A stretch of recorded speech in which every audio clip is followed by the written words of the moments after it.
noche en Noticias 1, fotos de una reunión de cumpleaños con fiesta y licor da cuenta de la cercanía de la vicefiscal con al menos uno de los fiscales acusados por posibles nexos con narcotraficantes del Valle del Cauca.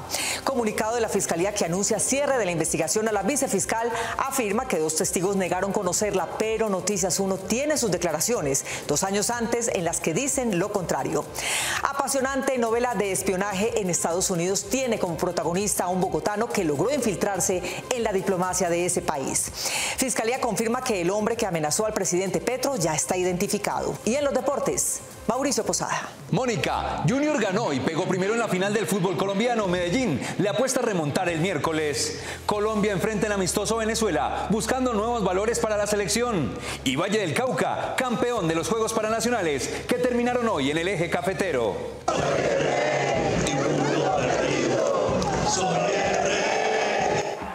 Y aquí está. Esta es la imagen del día.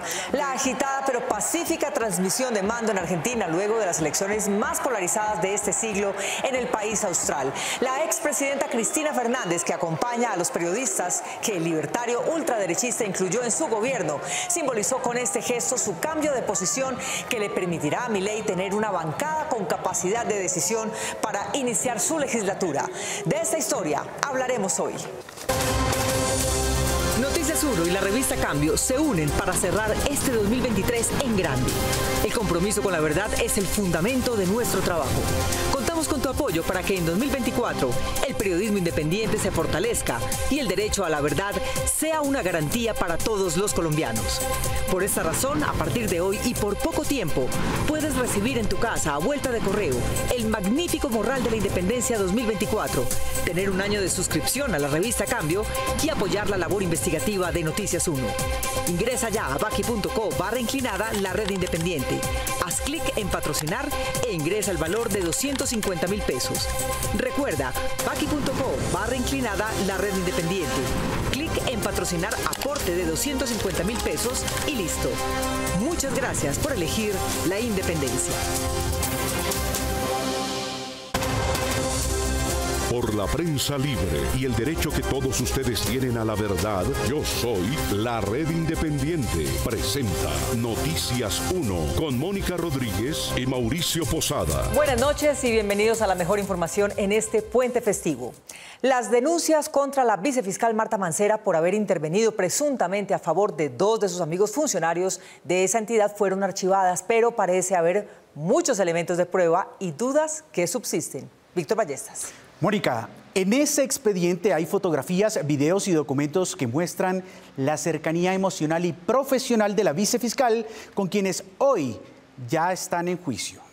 Mil gracias por venir. Este video, que hace parte de un expediente archivado en que se involucra a la poderosa vicefiscal Marta Mancera, fue grabado en Bogotá en una fiesta de su cumpleaños hacia 2021.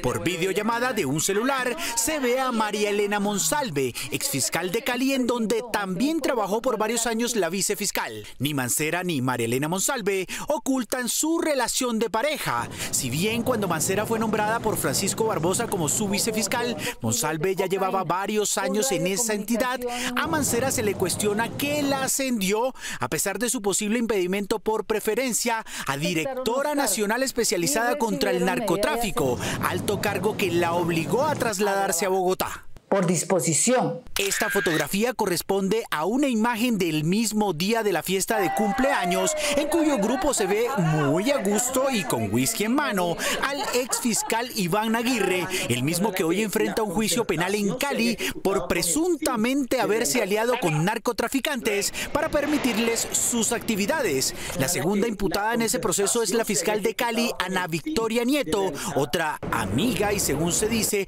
protegida de la vicefiscal. Un mes después de esa celebración, Aguirre y Nieto fueron capturados y liberados 2 días después, sin mayor explicación, pues existe abundante material probatorio en su contra, como lo aseguró el fiscal que los investigaba en ese momento. En actividades de posible ejecución de delitos. Una denuncia anónima en poder de Noticias 1, que fue incorporada al expediente, vincula a Mancera en este caso de presunta corrupción y la describe como una persona fría y calculadora. Ella desde su cargo directivo conoció y avaló todas y cada una de las actividades ilícitas, no solo de sus amigos Iván Aguirre y Ana Victoria Nieto, sino también la de sus policías judiciales corruptos. La actual vicefiscal es señalada de tener alianzas con uniformados corruptos de la fuerza pública en el Valle del Cauca. Tenía acuerdos con la policía y el ejército para que las más grandes oficinas de Bacrims, lideradas por los capos del narcotráfico en Cali, pudieran movilizar la droga y el contrabando, mientras ella y sus peones judiciales fingían la desarticulación de estas bandas criminales, mostrando falsos positivos judiciales. La señalan además de utilizar información privilegiada ilegalmente conseguida para extorsionar a futuros procesados. Fue así como aprovecharon la información ilegal a la que tenían acceso para extorsionar a grandes empresarios, a comerciantes y hasta a los mismos capos de la mafia. En Cali, algunos testigos e investigadores que han intentado profundizar en este espinoso proceso han sido amenazados o asesinados, según quienes le siguen la pista al caso. El comunicado de la Fiscalía que anuncia el cierre del caso contra la vicefiscal Mancera menciona que 2 testigos con nombre propio no tienen información de las denuncias contra ella, pero Noticias 1 tiene las evidencias de lo contrario. Enrique Tapias. Mónica, ¿por coincidencia o no? 2 de los declarantes en la propia fiscalía en el caso Perla Negra mencionaron el nombre de la vicefiscal Mancera, sugiriendo su involucramiento en la corrupción de Cali. Sin embargo, el comunicado en el que se anuncia el cierre de la investigación a su favor, esos 2 mismos declarantes niegan los señalamientos en su contra. En su comunicado esta semana la Fiscalía aseguró que luego de realizar inspecciones y recopilar testimonios como los de Ramón Esteban Peña Martínez, alias el médico, y la abogada Ruth García Rojas, entre otras personas que señalaron no conocer a la vicefiscal ni dar fe de los señalamientos en su contra. Los 2 mencionados en el comunicado son Ruth García Rojas, que es una abogada y hermana del narcotraficante Javier García Rojas, alias Maracuyá. El segundo es Ramón Esteban Peña Martínez, ex narcotraficante conocido como cabeza del caso Perla Negra, una red de extorsionistas de la que hacían parte fiscales como Ana Catalina Noguera, delegada para las finanzas criminales de la Fiscalía e hija del rector de la Universidad Sergio Arboleda, ya condenada por estos hechos. Ambos, la abogada García y el narcotraficante Peña Martínez, alias el médico, mintieron ahora o mintieron en septiembre del año pasado, porque en desarrollo de la investigación Perla Negra declararon contra Mancera, de la que ahora aseguran que no dan fe de los señalamientos en su contra. Contrario a lo que dicen ahora, el año pasado contestaron. ¿Alcanzaron a conocer algún tipo de información en concreto, puntual, frente a lo que ustedes iban a denunciar? Nada, porque yo apenas alcancé a hablar pues, del tema y le nombré pues, a la vicefiscal y a la doctora Ana Catalina Noguera, pero apenas me dijeron que no, y no me recibieron más. Intenté varias veces hablar con él, le pedí cita, me citó una vez en Cali y no hubo poder humano. El ex narcotraficante Ramón Esteban Peña, quien negocia una rebaja de penas, le explicó al fiscal Mario Burgos el 1 de septiembre del año pasado, con un papel escrito de puño y letra de la abogada García, lo que ella le contestó sobre la vicefiscal Mancera. Y ella me explica y me dice, no, es que la doctora Mancera fue jefe de fiscalías acá en Cali y ella ayudó a mucha gente, ella le limpió el pasado a una cantidad de gente. Alias el médico aseguró que la abogada Ruth García le detalló la presunta cercanía entre Marta Mancera y una fiscal de Cali, investigada en los mismos hechos por los que ahora se exonera Mancera. Y acá hace una línea donde dice que es que la señora Marta Mancera tiene una relación muy especial con Ana Victoria Nieto y que ella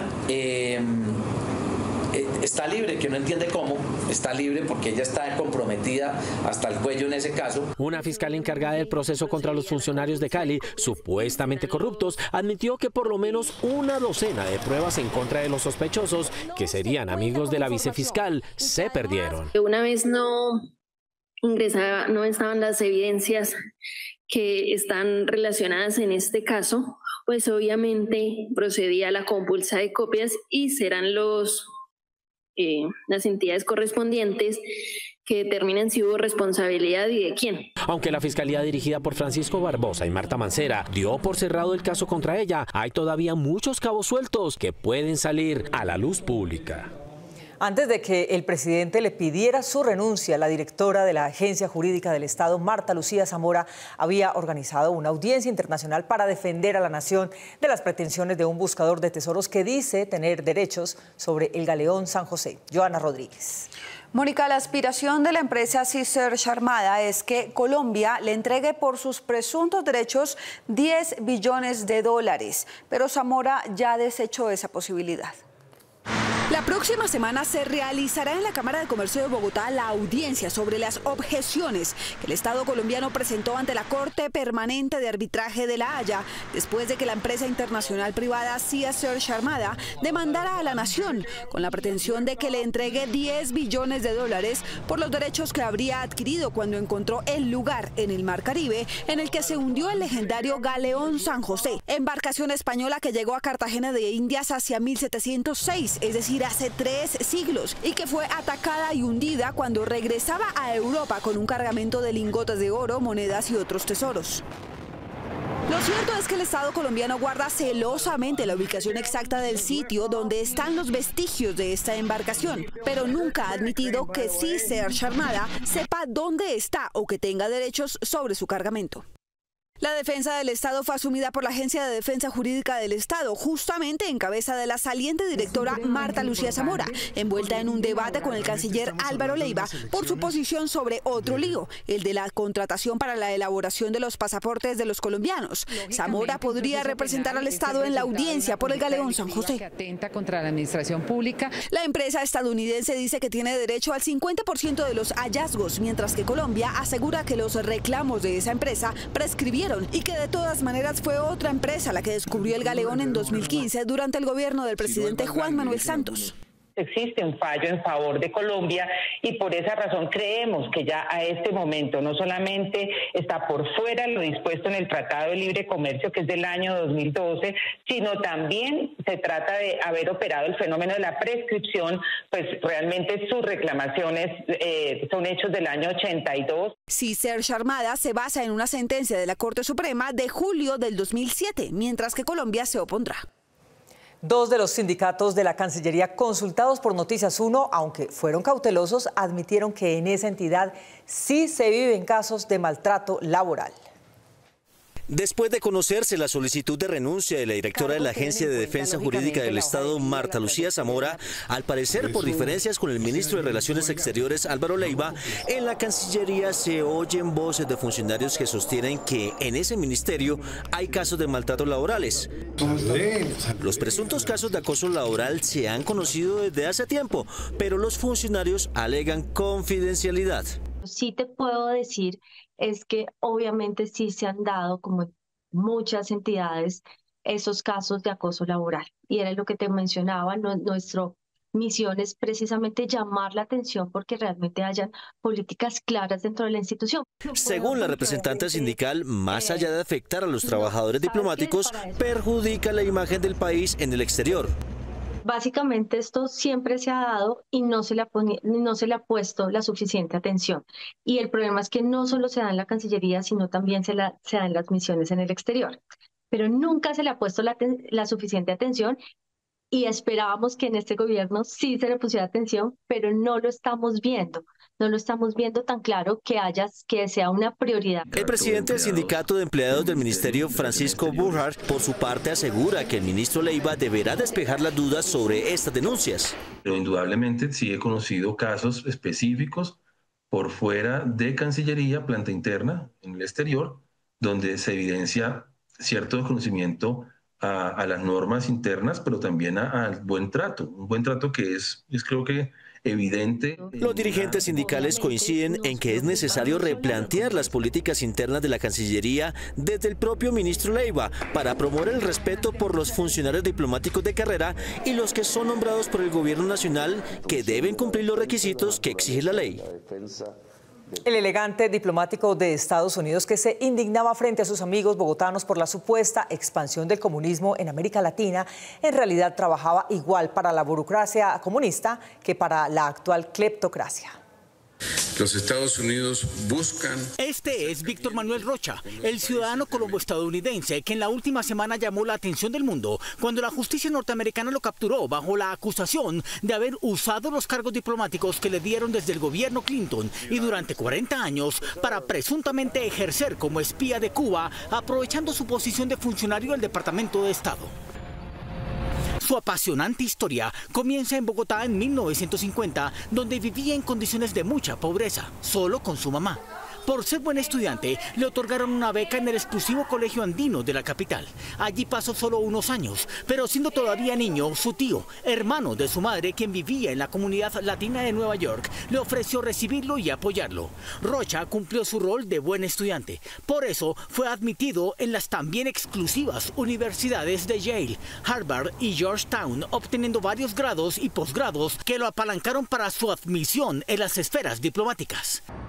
Rocha ocupó cargos de muy alto nivel. En 1994 fue designado subdirector de Asuntos Interamericanos en el Consejo de Seguridad Nacional. Fue subdirector de la Oficina de Intereses de Estados Unidos en Cuba. Representó a su país, pues ya había adquirido la nacionalidad estadounidense en las embajadas de República Dominicana, México, Argentina y Bolivia.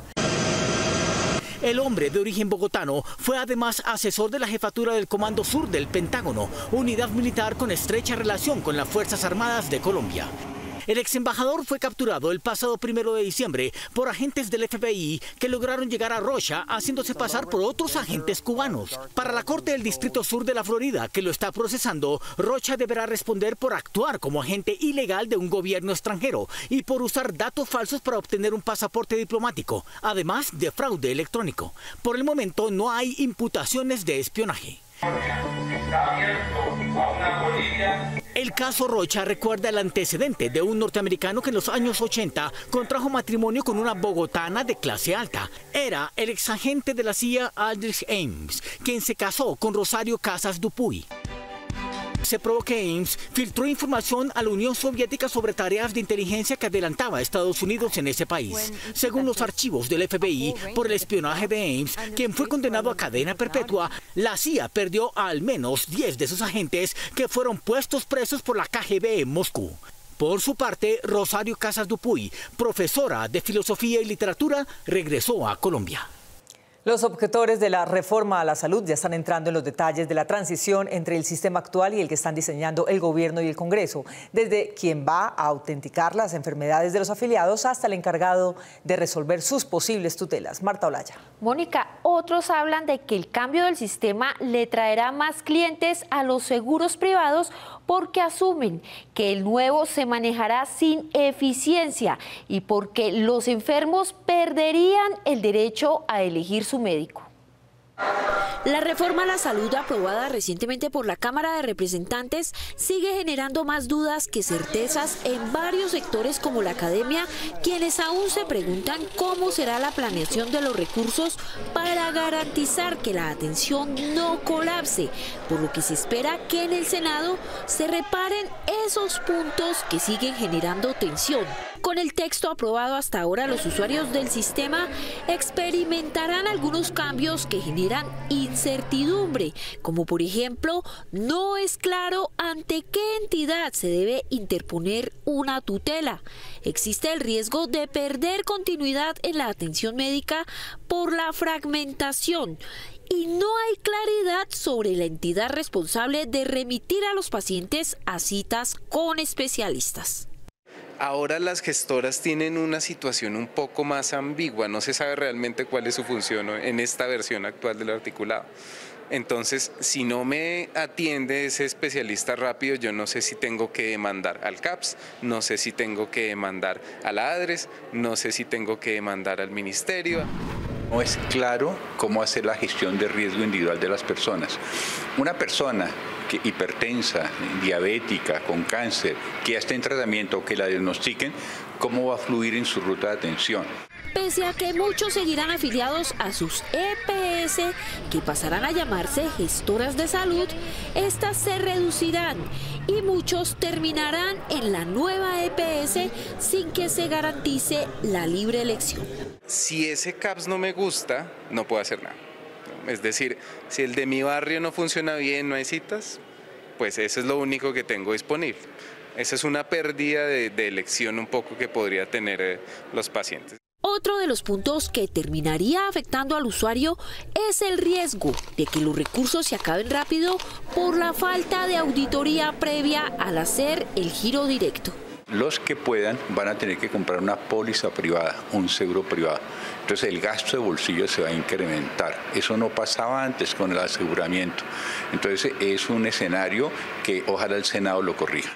Sin embargo, para los expertos, lo cierto es que ante la discusión de esta reforma que también toca intereses económicos, muchas EPS han bajado la guardia, lo que ha desencadenado represamiento y largas esperas para la asignación de citas médicas. El ministro de Justicia respondió a la oleada de indignación moralista por el decreto que reconoció el derecho de los ciudadanos a portar y consumir una dosis mínima de droga. Según él, estas críticas son puro humo. Gustavo Monge. Mónica, según su visión, el decreto que derogó el gobierno Duque enviaba a la policía a perseguir a jóvenes que ejercían su derecho en vez de enfocarse en los promotores del consumo.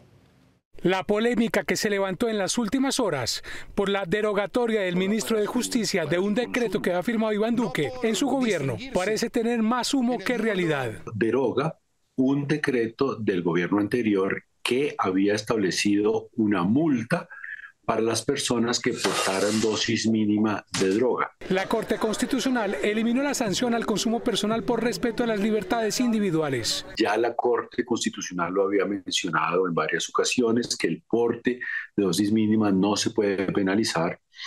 Y además el propio Consejo de Estado, refiriéndose a ese decreto de Duque, ya había manifestado en una sentencia que esa medida no se podía aplicar frente al porte. El decreto del gobierno Duque creó una multa para quien portara incluso la dosis mínima, que desde 1994 es legal en Colombia. Porque lo que hay que atacar es el jíbaro y sobre todo los que están detrás del jíbaro, el gran narco que hace que la droga llegue hasta allá. Durante los años 2021 y 2022, la policía impuso más de 500.000 multas a jóvenes por el porte de marihuana para consumo personal. El tiempo que invirtieron las autoridades de policía en poner en estos 2 años 500.000 multas que seguramente no se van a poder cobrar, porque son 500.000 multas a jóvenes pobres, pues eso nos va a permitir que la policía realmente se concentre en donde se puede combatir el problema. Sin mucho conocimiento, pero eso sí, con emociones encontradas, el decreto del gobierno Petro despertó críticas entre líderes políticos. El decreto de decomiso no encarcelaba. Cuando el partido lo propuso al gobierno, encontró que era una manera de luchar contra el flagelo sin encarcelar consumidores.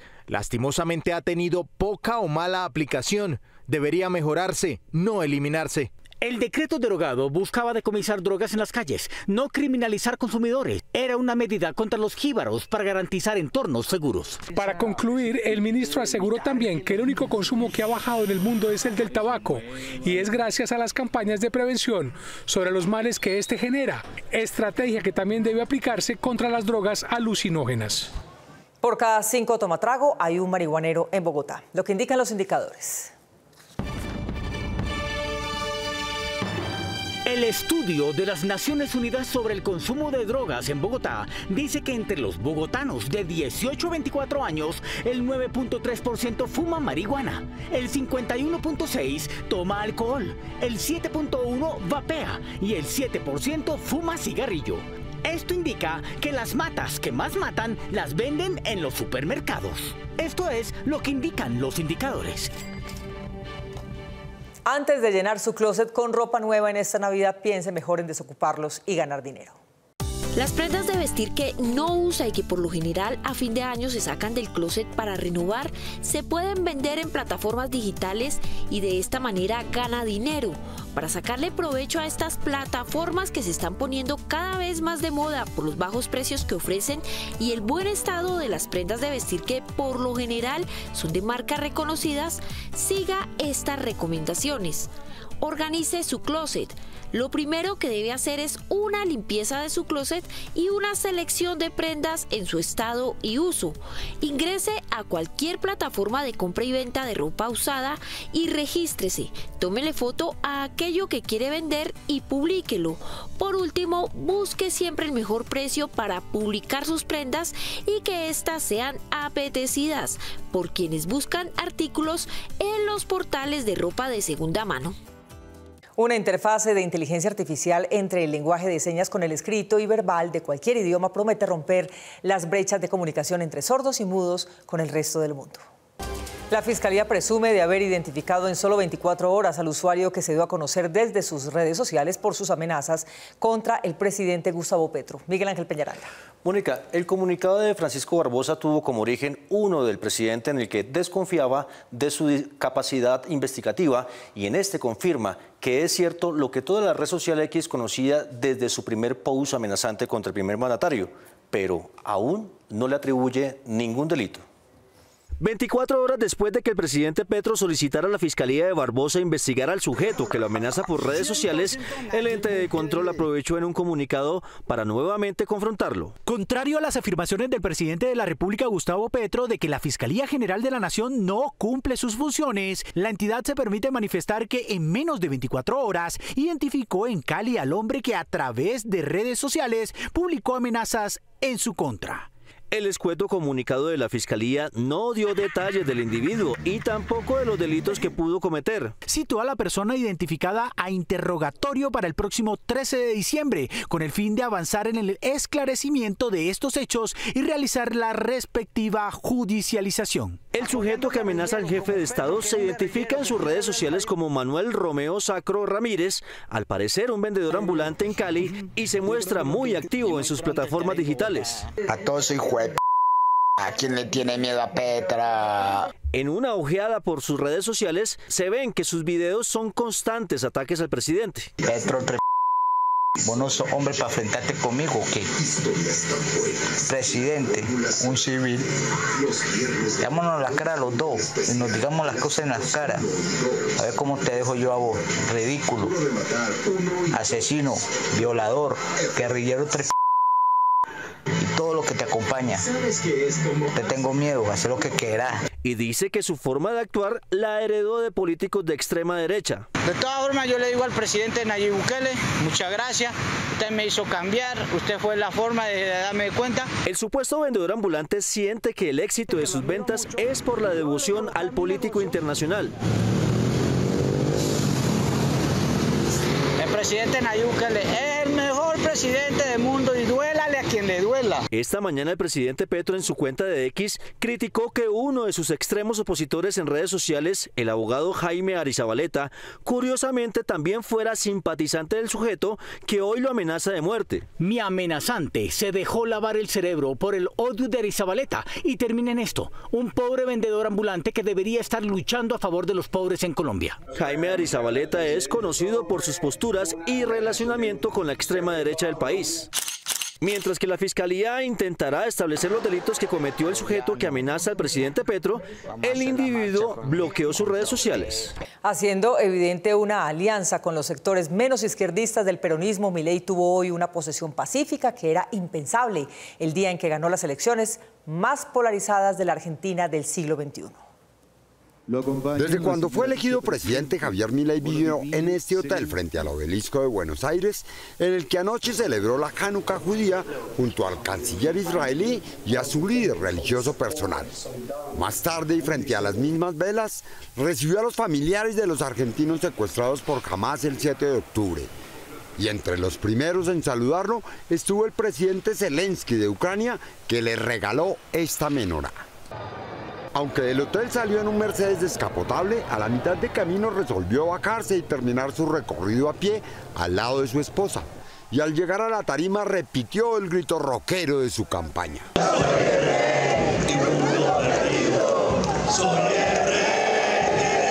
Les advirtió a los argentinos que las soluciones prometidas les costarán sufrimiento.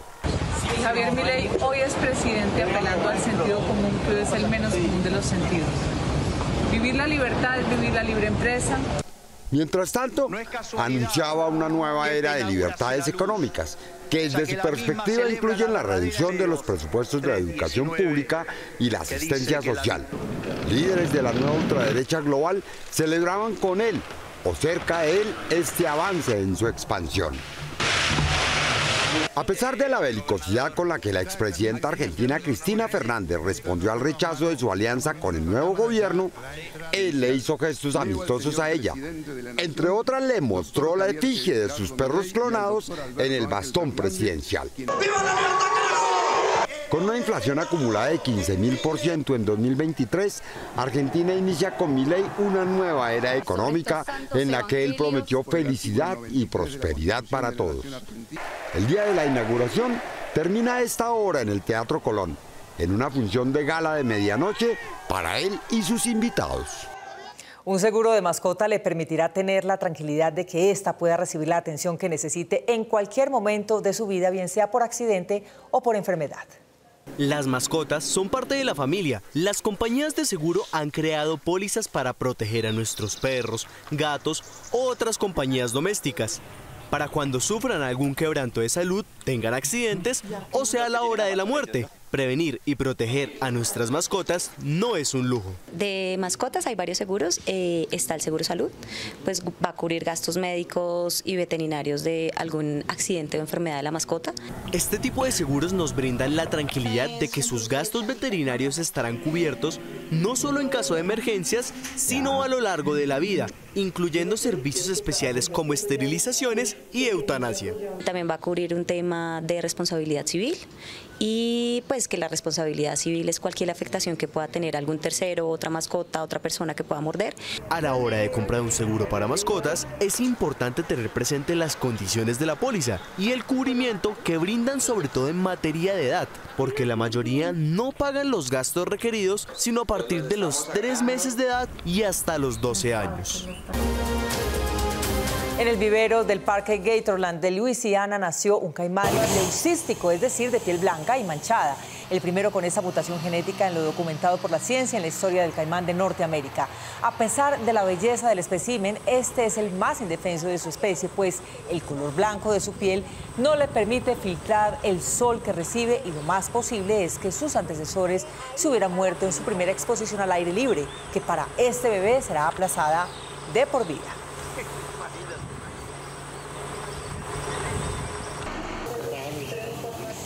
Nos vemos en las redes sociales el próximo sábado aquí en Noticias 1 con las mejores noticias del fin de semana. A ustedes, como siempre, gracias por elegir la independencia. Feliz noche.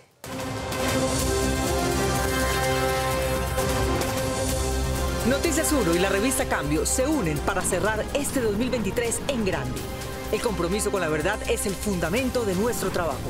Contamos con tu apoyo para que en 2024 el periodismo independiente se fortalezca y el derecho a la verdad sea una garantía para todos los colombianos. Por esta razón, a partir de hoy y por poco tiempo, puedes recibir en tu casa a vuelta de correo el magnífico Morral de la Independencia 2024, tener un año de suscripción a la revista Cambio y apoyar la labor investigativa de Noticias 1. Ingresa ya a baki.co/inclinada la red independiente. Haz clic en patrocinar e ingresa el valor de 250.000 pesos. Recuerda, baki.co/inclinada la red independiente. Clic en patrocinar aporte de 250.000 pesos y listo. Muchas gracias por elegir la independencia.